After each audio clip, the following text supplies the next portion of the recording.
Homework U11b, question 3. In part A, we're asked to integrate x times cos 2x with respect to x. Now, because I've got a product here, my first instinct should be that this is integration by parts. But to do that, I need to check whether I can differentiate one part and integrate the second part, and it's going to lead to something that I can integrate again afterwards. Now, normally, unless there are natural logs involved, which this question doesn't have, you would set the polynomial part equal to u and the non-polynomial part equal to dv dx. Is it possible to differentiate x? Yes. Is it possible to integrate cos 2x? Yes, it is. And the other thing that we'd want to indicate that this is an integration by parts method is that that differentiation will eventually become a constant, in this case 1. Because once I actually have 1 times something u, it's no longer a parts problem, so long as that second thing could be integrated. So, I'm going to be setting u equal to x, and dv dx equal to cos 2x. So, du dx is quite simply 1. V is going to require the reverse chain rule. Cos x integrates up to sin x. So cos 2x is going to integrate to positive sine 2x, but I then have to divide by the coefficient of x, so I have to multiply this thing by a half. My formula for integration by parts is that if I'm integrating u dv dx with respect to x, I get uv minus the integral of v du dx with respect to x. So, the integral of x cos 2x is equal to ux half x sin 2x minus the integral of 1 times half sin 2x. This is the part where you might find that integration by parts isn't the correct method to do if this second integral doesn't work. Now, that doesn't necessarily mean it's going to be easy to do. You might have to use a substitution, you might have to use a trig identity, or the reverse chain rule again, as we do have to do here.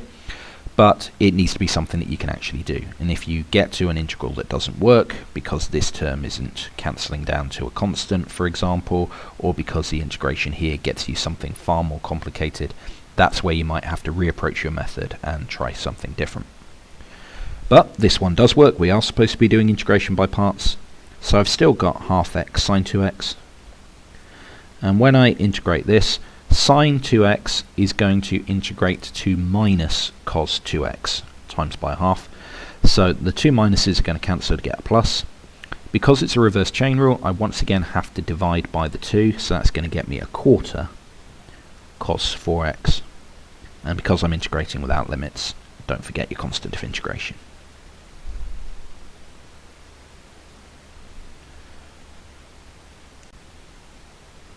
In part B, we're asked to integrate x cos squared x. Now, because this is a very nice question, they've given you an identity to use. Cos 2x equals 2 cos squared x minus 1.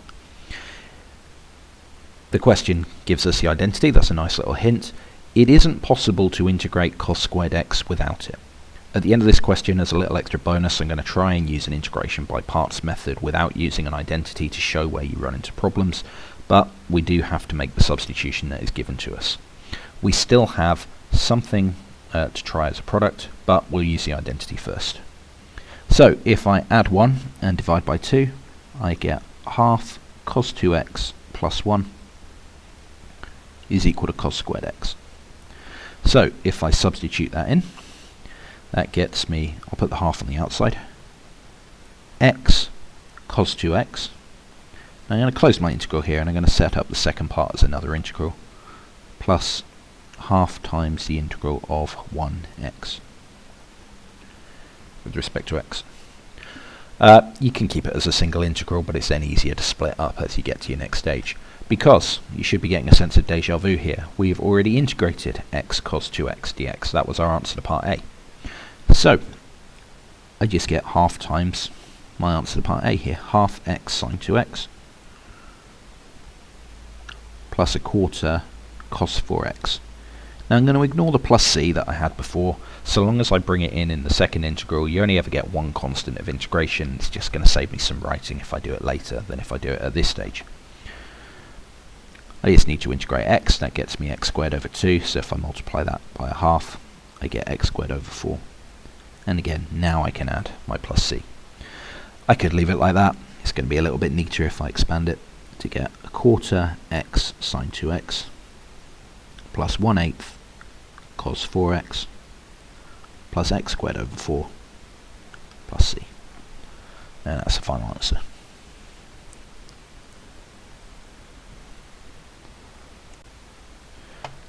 As a little bonus part, I'm going to show why you couldn't just go straight to integration by parts in part B.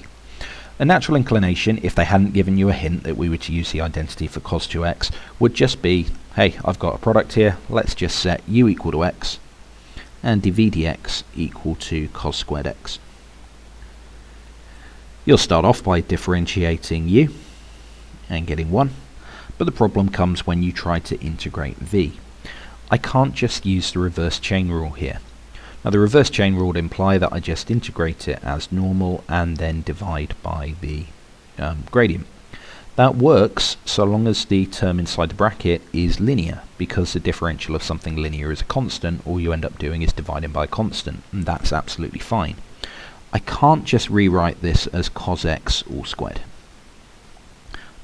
If I were to then just kind of say, hey, it's cos x all cubed times by 1 over the differential of cos x, which is minus sin x,